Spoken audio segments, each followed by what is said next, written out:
తెలంగాణ రాష్ట్ర ముఖ్యమంత్రి రేవంత్ రెడ్డి గారి పైన కాంగ్రెస్ అధిష్టానం ఒక సర్వే చేసేటటువంటి కార్యక్రమం చేస్తురట. రేవంత్ రెడ్డి పర్ఫార్మెన్స్ ఎట్లున్నది, రేవంత్ రెడ్డి మళ్ళీ అధికారంలోకి వస్తాడా రాడా, రేవంత్ రెడ్డి పరిపాలన తీరు ఎట్లున్నది, రేవంత్ రెడ్డి పైన జనాలు పాజిటివ్ ఉన్నారా నెగిటివ్ ఉన్నారా, పబ్లిక్ ఏమనుకుంటున్నారు, రేవంత్ రెడ్డి పర్ఫార్మెన్స్ పైన పబ్లిక్ ఒపీనియన్ ఏంది, జనాలు ఏమనుకుంటున్నారు, తర్వాత తెలంగాణలో ప్రస్తుతం నడుస్తున్నటువంటి రాజకీయ పరిణామాలన్నీ చూస్తుంటే రేవంత్ రెడ్డిని జనాలు మళ్ళీ గెలిపించేటటువంటి అవకాశాలు ఉన్నాయా లేదా అనేటటువంటి అన్ని అంశాలపైన కాంగ్రెస్ హైకమాండ్ ఒక సర్వే చేయించేటటువంటి కార్యక్రమం చేస్తున్నట. వాస్తవానికి ఈ మధ్యకాలంలో చాలా సర్వేలు తెరపైకి వచ్చినాయి. ఐ న్యూస్ వాళ్ళు రీసెంట్గా ఒక సర్వే చేపిస్తే దాదాపు 42% బీఆర్ఎస్ అధికారంలోకి వచ్చే అవకాశం ఉన్నది, 35% సెకండ్ ప్లేస్లో కాంగ్రెస్ ఉంటే ఓ 15% బీజేపీ, 5% ఇతరులు, ఓ 2% ఏమీ చెప్పలేమని చెప్పిర్రు అనేది ఐ న్యూస్లో ఒక సర్వే తెరపైకి తీసుకొని వచ్చారు.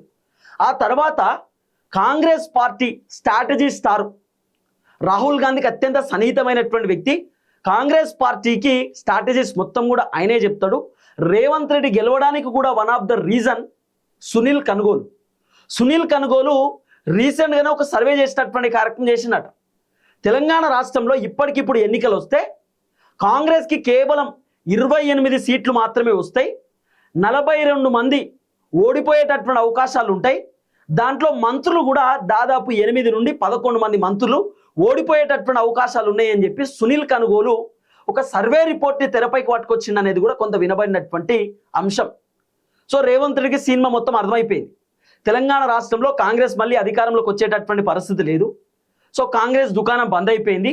2028లో మళ్ళీ కేసీఆర్ ముఖ్యమంత్రి అయ్యేటటువంటి సిచ్యువేషన్స్ కనబడుతున్నాయనే సంగతి రేవంత్ రెడ్డికి సినిమా మొత్తం అర్థమైపోయింది.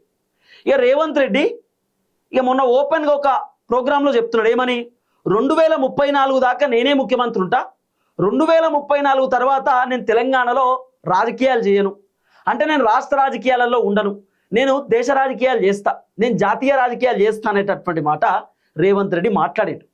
అధిష్టానం ఎప్పుడు రేవంత్ రెడ్డి పైన ప్రధాన ఫోకస్ పెట్టిరు, అధిష్టానం రేవంత్ రెడ్డి పైన ఎప్పుడు సర్వే చేయడం స్టార్ట్ చేసిందంటే ఎప్పుడైతే రేవంత్ రెడ్డి నేను జాతీయ రాజకీయాలు చేస్తా, నేను కేంద్ర రాజకీయాలు చేస్తా అని ఎప్పుడైతే రేవంత్ రెడ్డి అన్నాడో అప్పుడు హైకమాండ్కి రేవంత్ రెడ్డి పైన డౌట్ వచ్చింది. రేవంత్ రెడ్డి కాంగ్రెస్ పార్టీకి ఏమైనా గుడ్ బై చెప్పేటటువంటి ఆలోచనలో ఉన్నాడా, రేవంత్ రెడ్డి బీజేపీ పార్టీలో చేద్దామనేటటువంటి ఆలోచనలో ఏమైనా ఉన్నాడా అనేది అప్పుడు అధిష్టానానికి ఒక డౌట్ క్రియేట్ అయింది.